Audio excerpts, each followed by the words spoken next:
우리 사사시대는 이렇게 딱 한 구절로 정리가 돼요. 17장 6절 말씀 볼까요?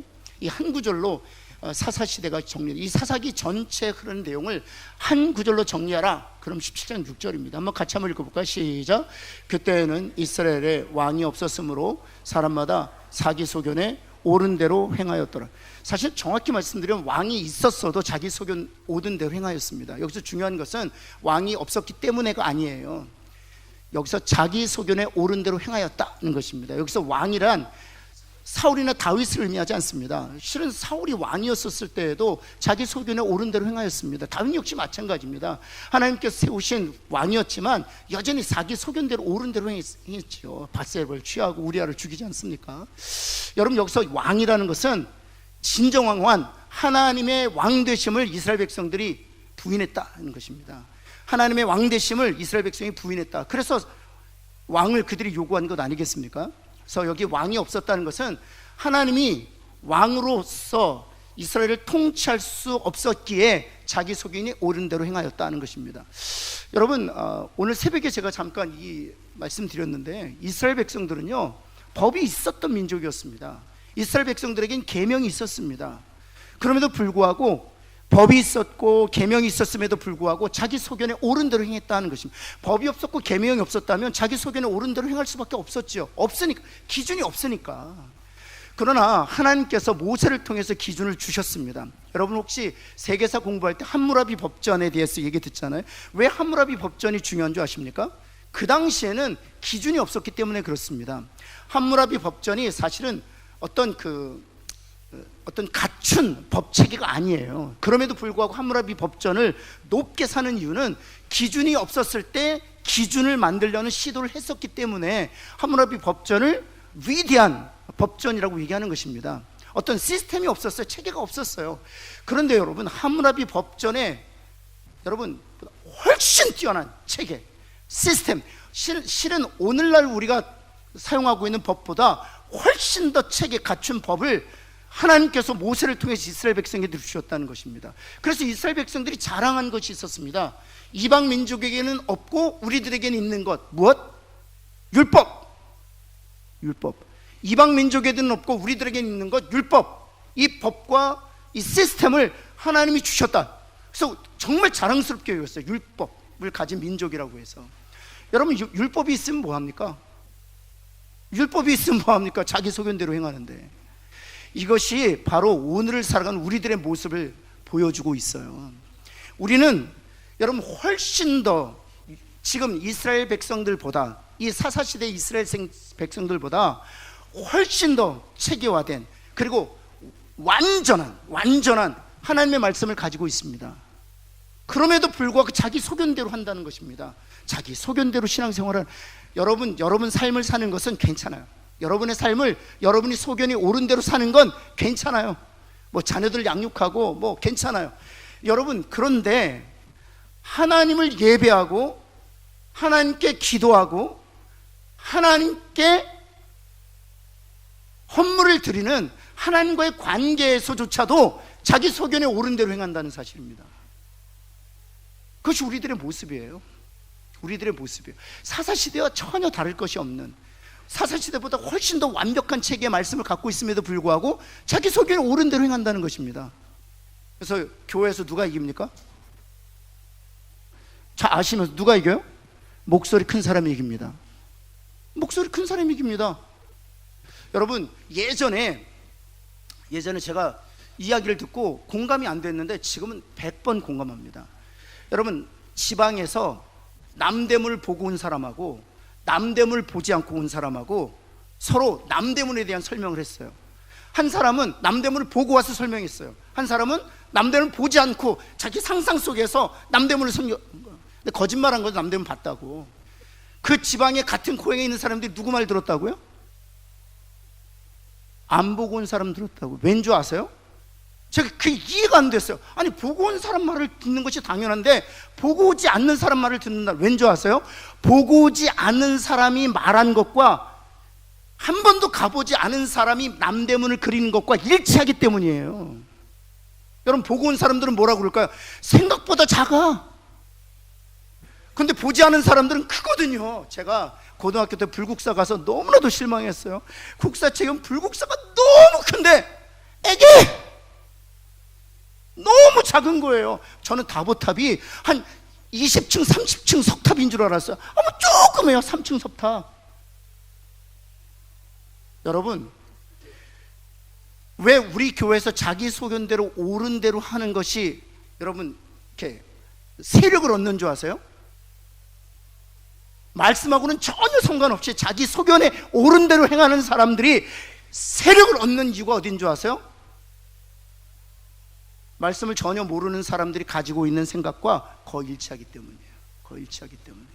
기도도 역시 마찬가지, 예배도 마찬가지예요.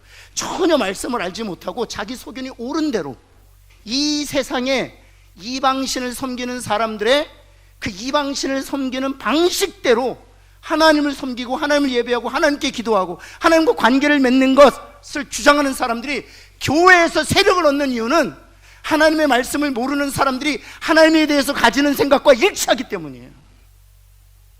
저는 우리 교회가 자기 소견이 옳은 대로 행하는 교회가 아니라 하나님의 뜻 옳은 대로 행하는 교회 되기를 예수 그리스도 여러분을 축원합니다. 정말 축원합니다. 여러분, 그래서 이 17장 6절에 자기 소견에 옳은 대로 행한다 할 때 그 예를 에브라임 사람 미가의 이야기를 들어요. 미가는 미가 선지자도 있는데 미가 선지자하고는 전혀 다른 사람입니다. 미가라는 이름이 많아요. 혹시 여러분 우리 옛날에 저희 어머니가 금순이시거든요. 금순이신데 금순이라는 이름을 주변에서 많이 보잖아요. 그런 것 같아요. 미가도 사실은 마이카라고 해가지고 흔히 있는 이름이에요. 그래서 오늘 이 사사기 17장에서 만난 미가는 이스라엘 사람인데 자기 소견에 옳은 대로 행하는 사람입니다. 자기 소견에 옳은. 그 어머니도 역시 마찬가지. 자기 소견에 옳은 대로. 그러니까 어머니도 자기 소견에 옳은 대로 행했고 그 아들 미가도 역시 자기 소견에 옳은. 그래서 주인공은 사실 미가입니다. 사사가 아니에요. 그냥 미가예요. 이스라엘 백성들이 어떤 방식으로 자기 소견에 옳은 대로 행했는지를 이 미가라는 인물을 통해서 우리들에게 재조명해 주고 있는 것이죠.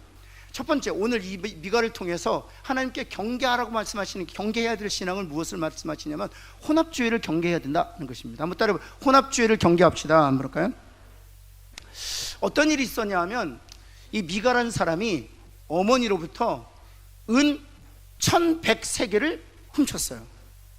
1100세겔을 훔쳤어요. 은 1100세겔이면 약 노동자가 10년 정도 노동하고 나서 한 푼도 안 쓰고 모을 수 있는 돈이라고 합니다. 은 1100세겔은 적은 돈이 아니죠. 은 1100세겔을 어머니로부터 도둑질했습니다. 누가요? 미가가. 근데 이 미가가 도둑질하고 나서 어떤 소리를 듣게 됩니다. 어떤 소리를 듣게 되냐면 자신의 어머니가 이 도둑질에 간 사람이 누군지 모르고 저주를 받을지어다 저주를 퍼붓는 거예요. 그래서 이 미가가 이 저주의 소리를 듣고 나서 자신이 저주를 받을까봐 이 1100세겔을 다시 어머니에게 돌려드리는 거예요. 다시 어머니에게 돌려드리는. 그게 2절 말씀이에요. 한번 볼까요? 2절 말씀만 보시면 저주하시고 이러는데, 저주하시고 어머니가 저주하셨다는 소리를 듣고 이런 뜻이에요. 어머니가 저주하셨다는 소리를 듣고 여기 제가 어머니로부터 훔쳐간 1100세겔이 있나이다 그랬더니 그 어머니가 하는 말이 뭐예요? 자신이 저주한 대상이 아들인 줄 몰랐던 거예요. 아들이 1100세겔을 훔쳐간 줄 몰랐으니까. 근데 뚜껑을 열어보니까 아들이 훔쳐간 거예요. 큰일 났다 싶어서 1100세겔을 받고 나서 그 다음 뭐라고 했어요? 내 아들아, 여호와께 복받기를 원하라. 복받기를 원하라. 좀 전에는 저주했다가 1100세겔을 돌려받고 아들이 저주받을 것 같으니까 여호와께 복받기를 원하라 그랬다는 것이죠.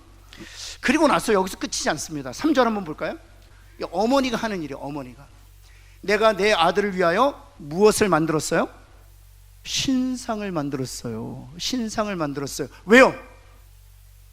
저주받으면 안 되잖아요. 저주받으면 안 되잖아요. 복 받아야 되잖아요. 그래서 아들을 위하여 신상을 만들었습니다. 근데 이 아들을 위하여 만든 그 신상이 무엇에서 취했는가 하면 1100세겔 중에 200세겔을 취해서 이 신상을 만든 거예요. 이들이 누구라고요? 이방인이 아니라 유대인이라고요. 이방인이 아니라 유대인이라고요. 사랑하는 성도 여러분, 그리고 나서 다시 한번 이 3절 한번 볼까요? 이 3절의 마지막 절이 아주 중요해요. 이 3절의 마지막 절. 내 아들을 위하여 그 1100세겔 중에 200세를 떼어내어 신상을 새기며 한 신상을 부어 만들기 위해 내 손에서 이 은을 누구에게 드린다고요? 이것이 바로 혼합주의예요. 이것이 혼합주의예요. 정작 누구를 위한 것입니까? 아들을 위한 것이에요. 그런데 그 은을 누구에게 드리겠다고 하는 것입니까? 하나님께 드리겠다고 하는 것이에요. 이것이 혼합주의, 이것이 섞여 있어요. 정작은 아들이 저주받으면 안 되는 일이에요. 아들은 복을 받아야 되는 일이에요. 그리고 1100세겔 중에 200세겔을 떼어내어 신상을 만들어요. 하나님께서 출애굽기 2장에, 출애굽기 20장에서 분명히 두 번째 계명에 무엇을 말씀하셨습니까? 나를 위한 형상을 만들지 말라고 말씀하셨어요. 그럼에도 불구하고 그 은 200세겔로 신상을 만들어. 그럼 제가 한번 여쭤보겠습니다. 왜 1100세겔 중에 200세겔을 떼어내어 신상을 만들었을까요? 그것도 아들을 위한 신상을 만들었을까요? 그리고 그 200세겔을 하나님께 드리고자 했던 것일까요? 그 1100세겔 때문에 저주했잖아요. 그래서 그 저주받은 그 1100세겔로 인해서 아들이 저주받을까 하여 그것으로 신상을 만들고 그 은을 하나님께 드림으로 저주를 피하고 복을 얻으려고 하는 미가 어머니의 열심 때문이었다는 사실이에요. 이것이 바로 혼합주의예요. 여러분, 이런 혼합주의는 유대인의 그 역사 가운데서 계속 나타납니다. 여러분, 우리가 잘 알고 있는 송아지죠. 송아지. 출애굽기 32장 4절 한번 볼까요? 이 송아지를 왜 만들었는지 한번 보시면, 우리 한번 같이 한번 읽겠습니다. 시작. 아론이 그들의 손에서 금고리를 받아 부어서 조각칼로 새겨 송아지 형상을 만드니 그들이 말하되 이스라엘아, 이는 너희를 애굽 땅에서 인도하여 낸 너희의, 잘 보세요. 송아지는 하나님 외에 다른 이방신이 아니었습니다. 송아지는 하나님 외에 다른 이방신이 아니었어요. 이스라엘 백성들이 만들고자 했던 것은 애굽에서 자신들을 건져낸 하나님을 형상으로 만들고자 했었습니다. 그래서 애굽에서 자신들을 건져낸 하나님을 어떤 형상으로 만든 것입니까? 송아지 형상으로 만든 것입니다. 여러분, 출애굽기 32장 5절 말씀 한번 볼까요? 같이 한번 볼까요? 시작. 아론이 보고 그 앞에 제단을 쌓고 이에 아론이 공포하여 이르되 내일은 송아지의 절이라고 했습니까? 여호와의 절이라고 했습니까? 여호와의 절이라. 이스라엘 백성들은 하나님을 만든 거예요. 하나님을 형상화한 것입니다. 여러분, 송아지는 다른 이방신이 아니에요. 하나님이에요. 하나님. 그래서 여호와의 절이라고 선포한 것이죠. 32장 8절 말씀 한번 볼까요? 그래서 하나님께서 이렇게 말씀하세요. 이렇게 같이 한번 읽겠습니다. 시작. 그들이 내가 그들에게 명한 길을 속히, 그들에게 명한 길을 속히 떠났다. 그들에게 20장, 출애굽기 32장에서 있었던 일이잖아요. 출애굽기 20장에 10계명이 등장하는데 두 번째 계명, 나를 위하여 형상을 만들지 말라 말씀. 내가 명령한 길을 속히 떠나 그 다음 송아지를 부어 만들었다는 것입니다. 그런데 하나님께서 이스라엘 백성들이 송아지를 부어 만든 그 이유, 원인을 정확하게 간파하고 계세요. 누구를 위하여? 자기를 위하여. 하나님을 위한 것이 아닙니다. 지금 미가 어머니도 역시 마찬가지, 자기를 위한 것이에요. 자기 아들을 위한 것이에요. 은을 여호와께 드리지만 철저히 자기 아들을 위한 것입니다.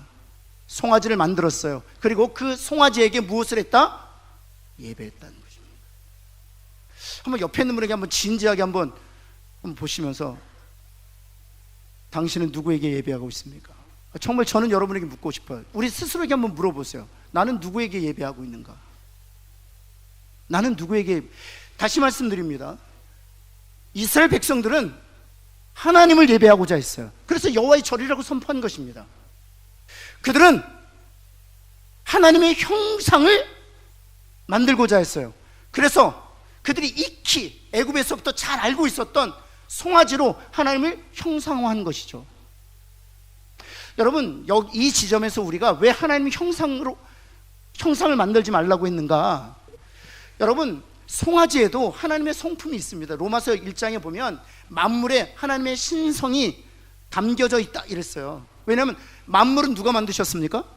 하나님이 만드셨거든. 그래서 이 하나님이 만드셨기 때문에 만물 안에 하나님의 성품이 담겨져 있어요. 여러분, 우리 핸드폰을 보시지 않습니까? 핸드폰을 보면 여기에 우리의 성품이 담겨져 있습니다. 비근한 예로 0.1초 안에 움직여야 되잖아요. 탁 클릭하면서 우리의 성품, 특별히 한국인의 성품이 담겨. 삼성이 전 세계를 제패하는 이유가 거기 있는 것 같아요. 빨리 우리는 이미 인에 베껴져 있어서 우리의 성품은 그대로 담겨져 있어요. 우리는 편해야 돼요. 그렇죠? 편해야 돼요. 요즘에 핸드폰 없으면 어떻게 살까 싶어요. 그렇죠? 우리의 성품이, 우리의 지혜가, 우리의 능력이 그 핸드폰이란 기계 하나에 그냥 집약돼서 나타나 있습니다. 만물은 어떨까요? 하나님께서 만물을 창조하셨을 때 하나님의 성품, 하나님의 지혜, 하나님의 능력이 고스란히 그 만물 안에 담겨져 있거든요. 따라서 이 만물을 보면 하나님으로 예배하고 싶은 거예요. 그래서 이 하나님을 알지 못하는 사람들은 만물을 보면서 하나님이라고 예배하는 것이죠. 송아지 안에도 하나님의 성품이 있습니다. 그럼에도 불구하고 하나님께서 형상으로 만들지 말라, 자신을 형상으로 대체하지 말라 했던 것은 형상으로 만드는 순간 하나님의 성품이 제한되기 때문에 그렇습니다. 하나님의 능력이 제한되기 때문에 그렇습니다. 하나님의 성품이 제한되기 때문에 그렇습니다. 여러분, 송아지 안에도 하나님의 형상이 있지만 송사리 안에도 하나님의 형상이 있어요. 산에도 하나님의 형상이 있고요, 하늘에도 하나님의 형상이 있습니다. 저 높은 별에도 하나님의 형상이 있어요. 자그마한 벌새 안에도 하나님의 지혜가 있어요. 온 만물에 하나님으로 충만합니다. 아멘? 어떤 형상으로 하나님을 표현할 수 있어요. 그래서 형상으로 자신을 표현하지 말라고 했던 것입니다. 우리 교회도 십자가를 띈 이유가 거기에 있습니다. 십자가가 하나님의 형상 단면이 아니기 때문에. 여러분, 이것은 하나님께서 우리에게 말씀하신 거예요. 여러분, 그럼에도 불구하고 혼합시킨다는 거예요. 송아지와 하나님의 형상 송합시키는 것입니다. 그리고 신상과 하나님의 형상을 혼합시키는 것이죠. 여러분, 초대교회에 이런 혼합된 형상들이 많이 나타났어요. 특별히 너희가 구원을 받았어도 안식일과 할례를 지켜야 된다 그랬습니다. 구원을 받았어도 안식일과 할례를 지켜야 된다. 그래야 너희 구원이 완성된다. 여러분, 그리스도의 만약 안식일을 지키는 것으로 우리의 구원이 완성될 수 있다면, 할례를 통해서 우리가 성결케 되어 하나님의 사람으로 인침받을 수 있다면, 예수님께서는 저와 여러분의 죄를 위하여 십자가에 죽으실 이유가 없었습니다. 그래서 갈라디아서를 통해서 하나님께서 바울을 통해 말씀하시는 것입니다. 너희가 만약 아직도 할례와 안식일을 주장한다면, 또 유월절을 주장한다면, 그것을 지켜야 너희의 구원이 완성된다고 주장한다면, 그리스도의 십자가는, 그리고 그리스도의 보혈은 무효화될 것이다. 헛된 것이 될 것이다. 아무것도 섞을 수 없다 하는 것입니다. 그래서 사도 바울은 나는 그리스도의 십자가만을 자랑합니다 했던 거예요. 사랑하는 성도 여러분, 어떤 다른 것이 섞이지 않기를 예수 그리스도는 다시 한번 축원합니다. 지금 천주교가, 여러분, 특별히 제가 참 좋아하는 마틴 로이존스 목사님 같은 경우는 천주교를 아예 이단으로 취급했어요. 천주교를 아예 이단. 왜냐하면 천주교는 믿음 플러스 하나님의 은혜 플러스 행위를 강조하기 때문에 그렇습니다. 하나님의 은혜로만 우리가 천국에 들어가는 것이 아니라 행위가 있어야 우리가 천국에 들어간다고 주장하기 때문이에요. 혼합하는 것이죠. 사랑하는 성도 여러분, 우리가 우리 교회를 위해서, 우리 신앙을 위해서 기도할 때 이렇게 기도합니다. 하나님, 나의 신앙이 섞여 있지 않기를 간절히 소원합니다. 불순물이 없는 순도 높은 황금과 같은 신앙이 되게 하여 주옵소서. 기도하는 저와 여러분 되기를 예수 그리스도 여러분 축원합니다. 여러분, 두 번째, 이 자의적 예배를 경계해야 돼요. 자의적 예배. 여러분, 5절 말씀 한번 볼까요? 5절 말씀 보면 같이 한번 읽겠습니다. 시작. 그 사람 미가에게, 이제 아들 이야기예요. 첫 번째는 어머니 얘기였었는데, 그 사람 이제 아들 얘기. 미가에게 신당이 있었습니다. 신당이 있었고, 신당이란 예배 드릴 수 있는 장소예요. 예배 드릴 장소가 있었고, 그가 무엇을 만들었다고요? 에봇. 이 에봇은 누가 입는 옷이었습니까? 그렇죠. 제사장이 아니고 대제사장이, 이스라엘의 대제사장은 딱 한 사람이었습니다. 그리고 이 대제사장은 어느 지파에서만 허락된 직분이었을까요? 그렇죠. 레위 지파에만 허락된 것이었습니다. 근데 이 미가가 에봇을 만들었다는 것입니다. 그리고 한 아들을 세워서 그의 무엇으로 삼았다? 여기 제사장이라고 했지만 에봇을 만들어 입힌 것을 보면 그냥 여러 제사장 중에 한 사람이 아니라 어떤 제사장이었음을 알 수 있어요? 대제사장으로 삼았다는 것입니다. 그래서 하나님께서 말씀하시는 거예요. 자기 옳은 대로, 자기 소견에 옳은 대로 행한다고. 분명히 여러분이 알고 있는 것처럼 여러분, 레위에서만 제사장이 나올 수 있습니다. 아니, 일반 제사장도 레위 지파에 속한 사람만이 제사장 직분을 얻을 수 있었습니다. 여러분 혹시 아세요? 고라가 아론에 대해서 저항하지 않습니까? 왜 당신만 제사장이냐? 왜 당신에게는 그런 큰 직분을 허락하셨느냐? 왜 우리에게는 이따위 직분만 허락하죠? 이 고라도 레위인이었습니다. 그때 하나님께서 말씀하셨죠. 어찌 하나님께서 고라 너에게 주신 그 직분을 작은 것으로 여기느냐? 그리고 땅이 갈라지고 불이 나와서 고라와 그와 함께 있던 사람을 다 살랐던 것들 우리가 기억하고 있지 않습니까? 여러분, 우리들도 대제사장은 또는 일반 제사장은 레위 지파로부터 나온다는 것을 알고 있었다면 그 당시를 살아갔던 이스라엘 백성들은 하물며 알지 않았겠습니까? 그런데 에봇을 만들었다는 거예요. 그 에봇은 바로 은 1100세겔 중에 200세겔로 신상을 만들고 나머지로 에봇을 만든 거예요.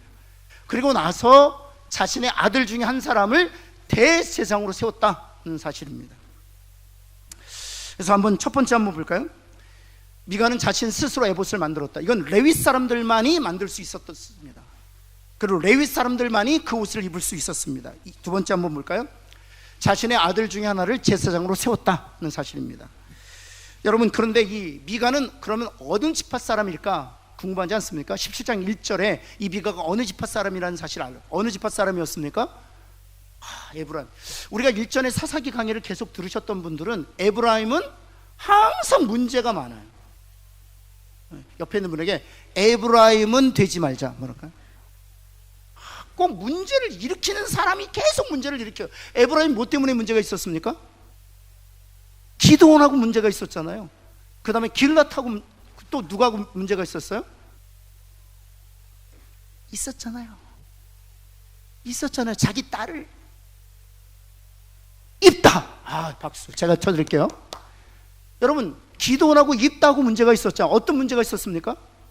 기드온이 전쟁하러 나갈 때는 전투에 참여하지 않습니다. 자신의 생명이 아까워서. 입다 역시 마찬가지입니다. 전투에 참여할 때는 에브라임 사람들은 물러섰어요. 생명이 아까워서. 대승을 얻고 오니까 분이 나서 왜 우리를 부르지 않았느냐? 전리품을 얻고 기세 등등 개선 장군으로 오니까 그때서야 에브라임이 전면에 나서서 어찌하여 우리를 부르지 않느냐? 어찌하여 우리를 욕되게 하느냐? 그들이 바로 에브라임 지파였습니다. 아니나 될까? 이 미가도 누구 지파예요? 에브라임 지파예요. 왠지 아세요? 여러분, 이거를 좀 아셔야 돼요. 그 이유가 어디에 있을까?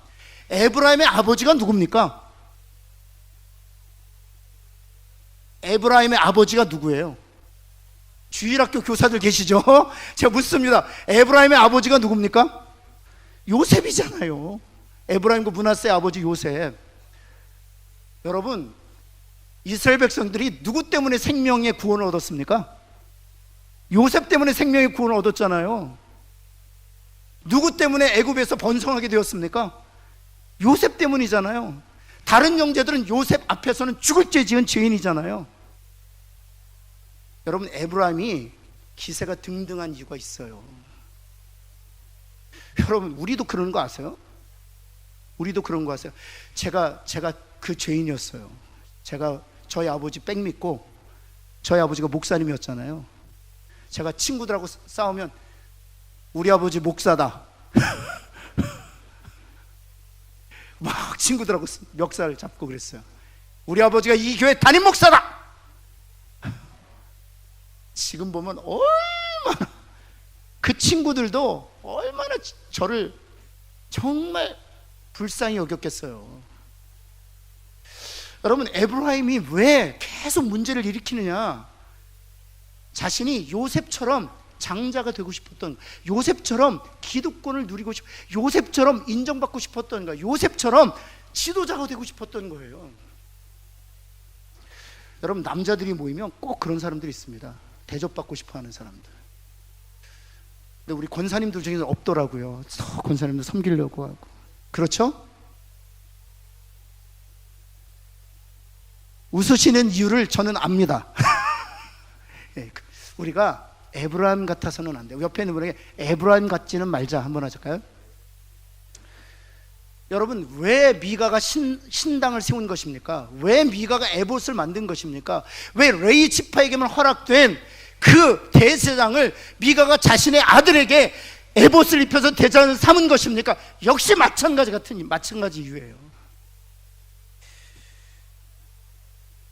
여러분뿐만 아니라 자신의 아들을 대제사장으로 세운 것이 미가는 걸렸어요. 왜냐하면 분명히 제사장과 대제사장은, 그리고 에봇은 레위 지파 사람만 입을 수 있다는 사실을 알고 있었기 때문에 여전히 걸렸어요. 그리고 나서 세 번째 한번 볼까요? 감사하게도 거주할 곳을 찾아다니다가 자신의 집을 찾아온 레위인이 있었습니다. 그 레위인을 자신이 거룩하게 구별합니다. 여러분, 제가 묻겠습니다. 레위인일지라도 그를 거룩하게 구별하시는 분은 누굽니까? 하나님이에요. 하나님. 근데 미가가 하나님 대신 그 레위인을 거룩하게 구별합니다. 그리고는 그를 대제사장으로 삼습니다.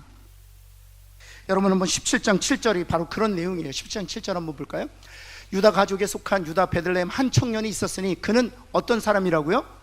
레위 사람이에요. 레위 사람인데 유다 지파에서 머물고 있었다는 것입니다. 그리고 베들레헴 동네에 살고 있었다는 것이죠. 8절, 그 사람이 거주할 곳을 찾고자 하여, 거주할 곳이 정해지지 않는 방랑객이었습니다. 그 성읍 유다 베들레헴을 떠나가다가 에브라임 산지로 가서 누구의 집에 들어가게 되었어요? 미가의 집에 들어가게 되었습니다. 17장 12절, 이제 계속 자신의 아들을 대상으로 삼았던 미가가 이제 옳다구니 하고 이 레위인을 거룩하게 구별하여 그 레위인을 제사장으로 삼았다는 것입니다. 여러분, 하나님께서 기뻐하셨을까요? 이와 같은 예배를 하나님 기뻐하셨을까요? 신당을 만들고 에봇을 만들고 자신의 아들을 제사장으로 삼고, 그리고 더 나아가서 레위인을 제사장으로 자신이 친히 거룩하게 구별하여 제사장으로 삼아서 하나님 앞에 드린 예배를 하나님께서 받으셨을까요? 하나님 기뻐하지. 이런 예배를 가리켜서 골로새서 2장 23절 이렇게 표현하고 있습니다. 한번 노란색으로 하이라이트 걸까요? 시작. 자의적 숭배. 우리가 우리의 소견에 옳은 대로 만들어낸 예배의 형태라고 얘기하는 거예요. 여러분, 하나님께서는 예배에 대해서 정확하게 성경에서 기록하셨습니다. 레위인은 반드시, 제사장은 반드시 레위인에서 나올 것이다. 에봇은 반드시 레위인이 만들 것이며, 이 에봇은 반드시 레위인에서 나온 대제사장만 입을 것이다. 그리고 신당이 아닌 예루살렘에 세워진 성전에서 하나님 앞에 예배할 것이라. 예배에 대해서 하나님께 정확하게 규정했어요. 그러나 그 모든 규정을 자기 소견에 옳은 대로 미가는 행했다. 여러분, 다시 말씀드립니다. 미가는 하나님 앞에 예배 드렸습니다. 예배 장소, 신당이 있었어요. 에봇도 있었습니다. 자신의 아들은 부족해서 레위인을 구별해서 대제사장으로 삼고 그에게 에봇을 입혀 대제사장 역할을 하였습니다. 모든 것을 다 갖추었어요. 그럼에도 불구하고 하나님은 그 예배를 받으실 수 없었다는 사실입니다. 여러분, 요한복음 4장 24절 한번 볼까요? 그래서 주님께서 이렇게 말씀하시는 거예요. 이 예배에 대해서 하나님께서 한번 같이 한번 읽어볼까요? 시작. 하나님은 영이시니 예배하는 자가 반드시 영과 진리로 예배하라. 하나님, 주님께서 예배가 무엇인지를 규정하신 거예요. 영과 진리로 드리는 예배. 제가 시간이 없어서 이 부분에 대해서는 나중에 말씀드리겠습니다. 하나님께서 이와 같이 성경을 통해서 자신을 예배하는 예배의 형태를 정확하게, 그리고 내용까지 규정하셨다는 사실입니다. 이것을 가리켜서 우리는 레귤러티브 프린서플, 규정적 원리라고 불러요. 신학적으로도. 사랑하는 성도 여러분, 하나님께서 말씀 안에서 계시하신 그 형식과 내용을 따라 하나님 앞에 예배 드리는 저와 여러분 되기를 예수 그리스도 여러분을 축원합니다. 그래서 예배가 이런 식으로 판단이 되면 안 돼요. 감동이 되면 좋은 예배, 감동이 되지 않으면 나쁜 예배, 이런 식으로 판단하시면 안 돼요. 여러분, 미가가 신당에서 자신의 아들 또는 레위인을 거룩하게 구별하여 에봇을 입히고 하나님 앞에 예배드린 그 예배가 자신에게는 감동이 됐을 수도 있었습니다. 그러나 하나님은 그 예배를 받으실 수 없다는, 아니 받지 않으신다는 사실이에요. 감동이 되느냐 감동이 되지 않느냐로 참된 예배냐 나쁜 예배냐라고 규정할 수 없다는 사실이에요. 여러분, 뿐만 아니라 모든 예배가 질서 있게 조화롭게 되었느냐도 여러분 좋은 예배냐 나쁜 예배냐 규정할 수 있는 규정된 기준이 될 수 없다는 사실입니다. 오직 하나님 받으시는 예배, 그렇지 않은 예배는 성경에서 하나님이 당신에게 예배하는 자에게 형식과 내용을 규정하셨는데 그 규정된 원리대로 하나님 앞에 드리는 예배만 하나님이 기뻐하신다는 사실이에요. 사랑하는 성도들, 우리 예배가 그런 예배 되기를 예수 그리스도는 축원합니다. 그 일을 위해서 담임 목사인 제가 열심히 최선을 다해서 성경에 나와 있는 그 예배의 원리를 가지고 우리 함께 예배를 드리도록 말씀으로 가르치고 예배 안에 적용하고 여러분과 함께 나누도록 하겠습니다. 여러분 기도해 주실 때 이렇게 기도해야 합니다. 우리 자녀를 위해서 기도할 때, 다음 세대를 위해서 기도할 때, 젊은 세대를 위해서 기도할 때 하나님, 우리가 드려지는 모든 예배가 하나님이 성경에서 규정된 그 형식과 내용에 따라 드려지는 예배가 되게 하여 주옵소서. 기도하는 저와 여러분 되길 간절히 소원합니다. 여러분, 세 번째, 마지막은 형식주의를 경계해야 돼요. 옆에 있는 분에게 형식주의를 경계합시다.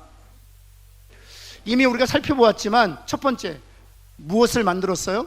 에봇을 만들었습니다. 첫 번째, 에봇을 만들었어요. 에봇이 있어요. 두 번째는 무엇입니까? 신당도 있었습니다. 예배 장소도 있었어요. 세 번째, 심지어는 아들이 아닌 레위인을 찾아서 대제사장으로 삼았습니다. 예배를 위한 모든 형식을 다 갖추었다는 것입니다. 이런 형식을 갖춘 이유가 여기에 기록되어 있어요. 17장 13절 한번 볼까요? 이렇게 형식을 갖춘, 에봇을 만들고 신당을 만들고 더 나가서 그 에봇을 자신의 아들이 아닌 레위인을 거룩하게 구별하여 대제사장으로 삼은 이유가 여기에 있어요. 이에 미가가 이르되 레위인이 내 제사장이 되었으니 레위인을 찾아서 에봇을 입히고 그를 대제사장으로 삼았으니 이제 그 다음 같이 읽을까요? 여호와께서 내게, 형식을 갖춘 이유는 여호와께 복받기 위해서 형식을 갖췄다는 거예요. 여러분, 주일 성수 왜 하십니까? 새벽에 나와서 하나님 앞에 기도하는 이유가 어디에 있습니까? 여러분, 혹시 그 형식을 갖춤으로 내게 미칠 저주를 피하고 하나님께 올 복을 받기 위해서라면 여러분, 시작이 잘못된 거예요. 혹시 우리가 11조를 드리는 이유가 어디에 있습니까? 11조 드리지 않으면, 예전에 목사님 그래, 11조 드리지 않으면 하나님께서 거지로 만들 거다, 그 저주를 피하고, 또는 11조를 드리면 하나님께서 그것을 30배, 60배, 100배의 축복으로 돌려주실 것이다, 여호와께로 오는 복을 누리기 위하여 형식적으로 11조를 드린다. 내용은 생략된 채 형식적으로 11조를 드린다면 하나님 그 11조 받지 않으신다는 사실이에요. 여러분, 말라기에서 여러분 하나님께서 이 형식에 치우친 예배에 대하여, 형식에 치우친 예물에 대해서 이렇게 설명하고 있습니다. 1장 7절 말씀 한번 볼까요? 우리 한번 같이 한번 읽어볼까요? 시작. 너희가 제단에 무슨 떡을 드렸어요? 떡을 드렸어요. 근데 무슨 떡을 드렸다고요? 더러운 떡을 드렸어요. 그 떡에 마음을 담지 않았어요. 여러분 8절 말씀 한번 볼까요?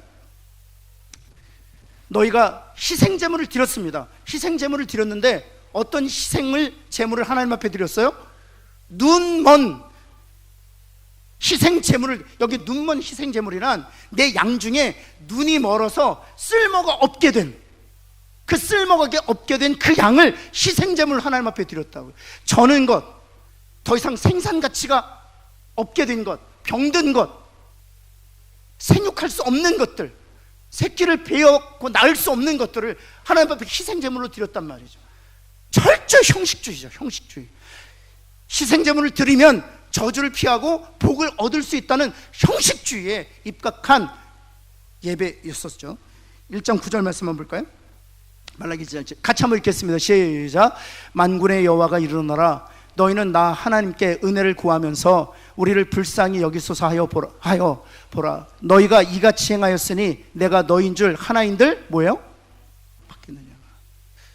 여러분, 그래서요, 옆에 있는 분에게 예배 시간 졸지 맙시다 한번 할까요? 이 이후로부터는 절대로 예배 시간 졸음과 싸웁시다 한번 할까요? 왜냐하면 형식의 내용이 들어가 있지 않으면 그 형식을 하나님 받지 않으시기 때문이에요. 여러분, 우리의 몸이 여기 와 있어요. 근데 우리의 마음이 다른 곳에 있다면 하나님께서 그 형식을 받으실 리 없다는 사실을. 여러분, 형식은 중요한 것입니다. 형식은 아주 중요해요. 제가 일전에도 말씀드렸듯이 여러분, 이 물병은 이 병은 바를은 형식이에요. 내용은 무엇입니까? 물입니다. 형식은 중요한 것입니다. 형식이 없다면 어떻게 내용을 담을 수 있겠습니까? 그러나 형식이 중요한 것은 내용을 담기 위해서 중요한 것이지, 만약 이 물병에 물이 없다면 형식인 병이 중요합니까? 이 물병은 어디로 들어가야 하는 것입니까? 강대상에 있지 못해요. 아마 이 강대상에 물병이 이렇게 있는데 빈 병이다 그러면 아마 여러분들이 이런 생각할 거예요. 왜 저 빈 병이 저기 있지? 어디로 가야 되는 것입니까? 쓰레기통에 가야 되는 것이에요. 여러분, 형식 안에 우리의 내용이 담겨 있지 않으면 우리의 예배는 쓰레기통에나 던져질 수밖에 없는 거예요. 여러분, 11조도 역시 마찬가지, 기도도 역시 마찬가지입니다. 그 모든 하나님 앞에 드리는 것에 내용을 담지 않는다면 그 형식은 아무런 유익이 없어요. 그러나 형식은 중요합니다. 기도라는 형식이 중요해요. 예배라는 형식이 중요해요. 11조라는 형식이 중요해요. 왜냐하면 그 형식이 있어야 우리의 마음을 담을 수 있기 때문에. 11조라는 형식은 무엇입니까? 하나님께서 내게 전부를 주셨습니다. 나의 생명도 주셨습니다. 우리의 자녀들도 지켜주셨습니다. 나의 생업을 하나님 보호해 주셨습니다. 이 모든 것은 하나님께서 주신 것입니다. 하나님 감사합니다 라는 마음을 11조라는 형식에 담아서 하나님 앞에 드리는 거예요. 근데 어떤 이들은 이 형식조차도 제거하려고요. 그래서 주님이 말씀하시는 것입니다. 이것도 하고 저것도 하라는 것입니다.